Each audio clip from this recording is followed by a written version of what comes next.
Hi, I'm Marty Nemko. It's been a lot of years since I've taken Introduction to Psychology. And so I get these catalogs from this company called The Great Courses. And on the cover it said there's a new course called Introduction to Psychology.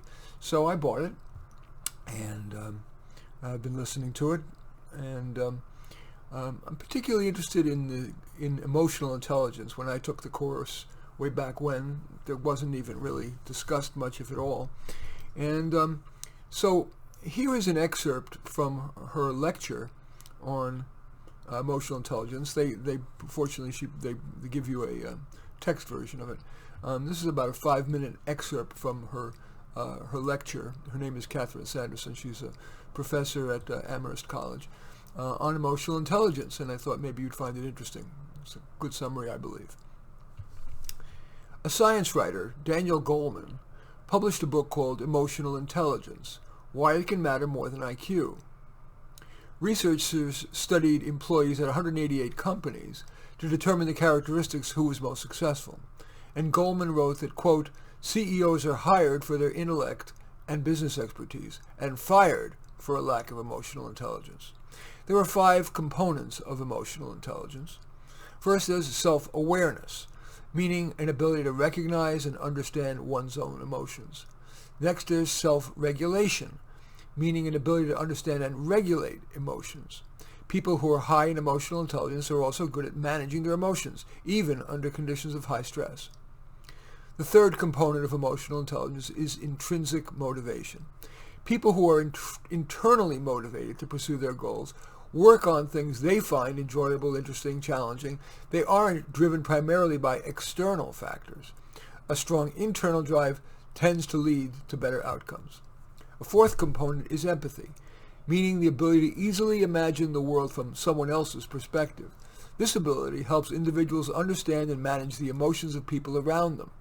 It also helps them work well with other people, build and maintain relationships, and resolve conflicts in constructive ways. The final component of emotional intelligence is social skills. People who are high in emotional intelligence listen and communicate effectively. They also take responsibility when things don't go well and give credit to those around them when things do go well. One comprehensive analysis of people in nearly 200 different jobs found that emotional intelligence was strongly linked to better performance only in those jobs that are high in what they called emotional labor. For people in particular jobs such as salespeople, real estate agents, counselors, and call center representatives, knowing how to read emotions and respond effectively is an essential aspect of success, especially in stressful situations. But for people in jobs where reading emotions isn't important, emotional intelligence actually is not linked with success. In fact, for some types of jobs, such as mechanics, scientists, and factory workers, more emotional intelligence was actually associated with weaker job performance. One explanation is that paying attention to emotions can distract from the typical requirements of some jobs. Another wrinkle is that emotional intelligence can have a dark side, if developed in isolation from other traits such as conscientiousness. After all, an ability to understand and manage emotions is a skill that can be used for negative as well as positive outcomes. Researchers at the University of Toronto have found that for people with self-serving Machiavellian tendencies, skills in emotional intelligence can be used to manipulate, embarrass, and undermine other people for personal gain. A person's level of emotional intelligence does tend to have a relatively stable baseline over the lifespan. It can change, but without deliberate effort, it operates much like a personality trait or metabolism or other generally stable characteristic.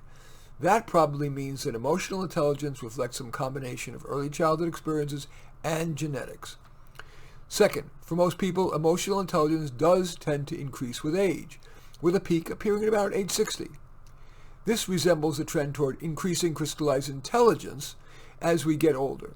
Third, the fact that people develop greater emotional intelligence with more life experience suggests that emotional intelligence involves skills that can be taught at any age. In any event, that is an excerpt or excerpts from Chapter 22 of Catherine Sanderson's The Great Courses course, Introduction to Psychology. It just came out, I think, this month, so it's about as current as we can get. In any event, I do thank you for watching. I welcome your thumbs up and accept your thumbs down. I always look forward to your comments and especially like it if you hit the share button below. Share on your social media so that my efforts can have broader impact. And I am flattered if you choose to subscribe to my channel, which usually consists of offering my own self-help advice around career and personal issues. Pretty often these days also playing the piano, mainly show tunes, and very occasionally, like this, reading an excerpt from someone else's essay, because certainly not all wisdom resides within Marty Nemko. In any event, I thank you for watching. I'm Marty Nemko.